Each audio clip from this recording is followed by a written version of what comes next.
আসসালামু আলাইকুম। আমার নাম মোহাম্মদ বিবেক কুরাইশি। আমার বাসা বগুড়া। আমি আবার থিঙ্ক ট্যাঙ্ক করতোয়া বগুড়ার সভাপতি। আজকে আমি যে বিষয় নিয়ে কথা বলবো সেটি হলো স্যাম হ্যারিস বলেছেন আমাদের কৃত্রিম বুদ্ধিমত্তা এআই নিয়ে উদ্বিগ্ন হওয়া উচিত। তিনি মনে করেন যদিও এআই খুব দ্রুত উন্নতি করেছে, মানুষ এই বিপদের গুরুত্ব ঠিকমতো অনুভব করছে না বা যথেষ্ট প্রতিক্রিয়া দেখাচ্ছে না। বক্তা দুটি বড় সম্ভাব্য ভবিষ্যৎ নিয়ে কথা বলেন। প্রথমটি হলো হয়তো কোনো বড় বিপর্যয় ঘটবে, হয়তো এআইয়ের কারণে এবং তখন উন্নতি থেমে যাবে। দ্বিতীয়টি হলো এআই মানুষকে ছাড়িয়ে অতি বুদ্ধিমান হয়ে যাবে। যদি তা ঘটে তবে এআই লক্ষ্য আর মানুষের লক্ষ্য সামান্য ভিন্ন হলেও তা বড় বিপদ বা ধ্বংস ডেকে আনতে পারে।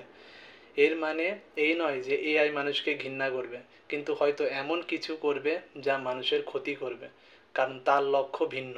বক্তা তার কথামাত্র তিনটি গুরুত্ব বিশ্বাসের উপর দাঁড় করিয়েছেন। তিনটি বিষয় নিয়ে তিনি গুরুত্বপূর্ণ মতামত দিয়েছেন। প্রথমটি হলো যে বুদ্ধিমত্তা মানে তথ্য প্রক্রিয়াকরণ। এটি কোনো জাদু নয় বা শুধু মানুষের ক্ষমতা নয়। দুই নাম্বারটা বলেছেন আমরা এআইকে উন্নত করতে থাকব, এই উন্নতি থেমে যাবে এমন কোনো কারণ নেই। তৃতীয়টি বলেছেন মানুষ সবচেয়ে বুদ্ধিমান জীব নয়। যেমন আমরা প্রাণীদের চেয়ে বেশি বুদ্ধিমান, তেমন আমাদের চেয়েও বেশি বুদ্ধিমান কিছু তৈরি হতে পারে। তিনি আরও বলেন এআই কোনো দ্রুত ভবিষ্যতের সমস্যা নয়, এটি ইতিমধ্যে উন্নতি করেছে আর আমাদের ঠিক জানি না কখন অতি বুদ্ধিমান এআই চলে আসবে, কিন্তু আমাদের প্রস্তুত থাকতে হবে। ভিন্ন মস্তিষ্কের সরাসরি এআই যুক্ত করা যেমন ব্রেন টিপ নিয়েও সতর্ক করেন, কারণ এই প্রযুক্তি ভালোভাবে না বুঝে ব্যবহার করলে বড় বিপদ হতে পারে। তাই আমাদেরকে সতর্ক থাকতে হবে এবং বেশি অ্যাট্রাকটিভ হওয়া যাবে না।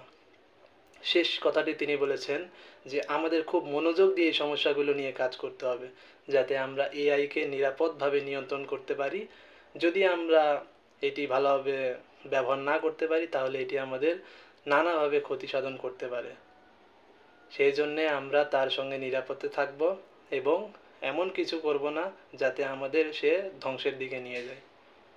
ধন্যবাদ।